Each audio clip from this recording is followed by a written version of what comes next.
There's a certain amount of people which wants to create a nation of unity.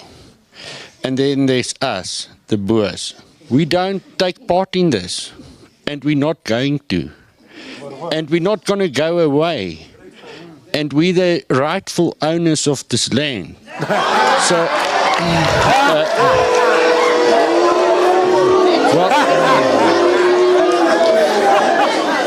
So that doesn't mean we doesn't see the sunshine over other people.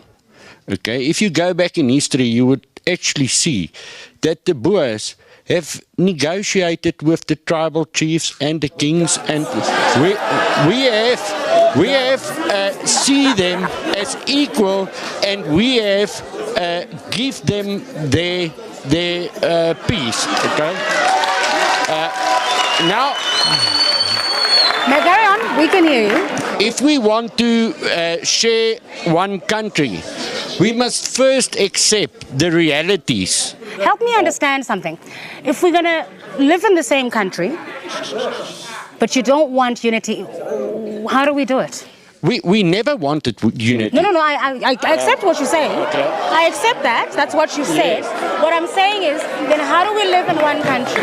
Oh, that's very easy, okay? We can live in this country happily if we have proper borders.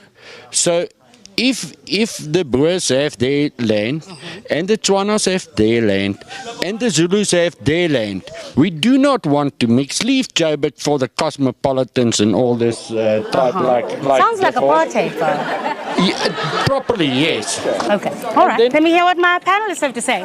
There's a vast difference between, and I agree with you, there's a vast difference between rhetoric that's used to manipulate the population and sway people and the truth. Ne? And I would be interested in hearing how white people process the emotional baggage of what their ancestors did.